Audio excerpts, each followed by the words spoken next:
Join us right now to discuss the program, the future of tokenization, crypto, and so much more is CFTC Acting Chairman Caroline Pham. Good morning to you. You know, I think we all look at this, and it's interesting for crypto now to be considered actual collateral.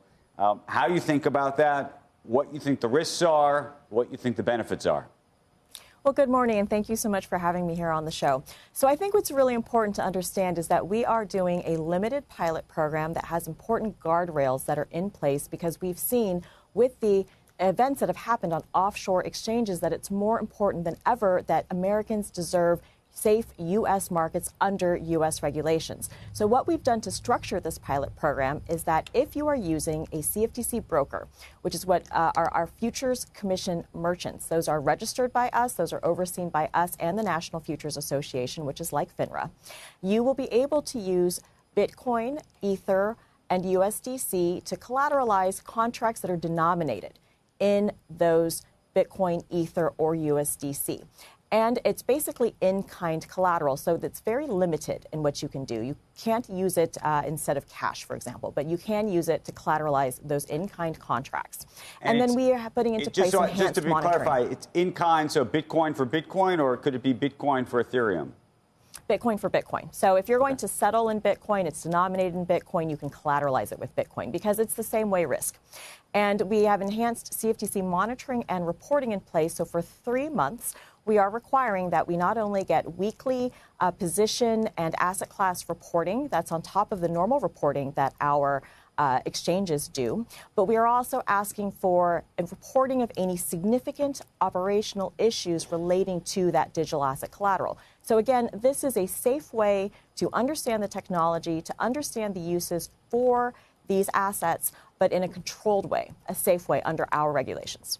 And is your sense long-term, I mean, this is just, as you said, a pilot program, long-term that Bitcoin, Ethereum, Solana, other things like this would be able to be used as collateral and maybe not used as a like-for-like collateral, but even as, you know, you'd have Solana and you use that as collateral for Bitcoin or for some other some other trade that's, you know, done in dollars, frankly.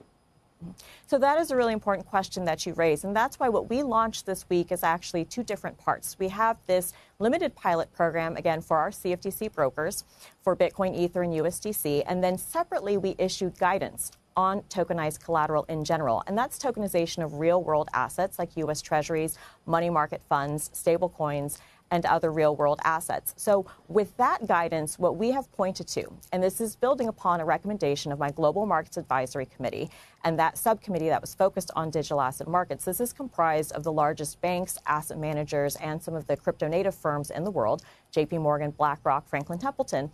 And so the recommendations that they did last November that we are now putting into place this week is that we should use the existing CFTC regulations, which are actually technology neutral. And so there are minimum standards for liquidity, for legal enforceability, for evaluating what types of haircuts you might need to take when you are using this as margin. So using those existing standards ensures that this is not a race to the bottom.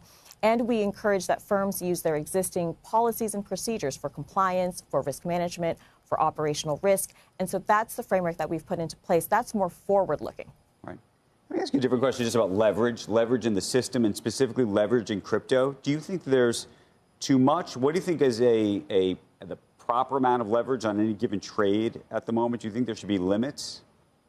So we've certainly seen on those non-U.S. exchanges, unregulated non-U.S. exchanges or offshore exchanges, that there are no leverage limits at all. And we've seen, I think, what happens when you have excessive leverage and auto liquidation. Those two things combined to have a dramatic, significant wave of customer losses, uncontrolled customer losses. And that's what's got people asking, what can we do to make sure that we are keeping Americans safe? Because we know that they're accessing them through VPNs and other things like that. And that's why I've always said that we have to bring crypto inside the regulatory perimeter. You know, our futures exchanges have been the gold standard for market integrity, for liquidity, and capital efficiency for about 100 years. What is better than our futures exchanges and our securities exchanges to be keeping our investors safe? That's been proven time and time again.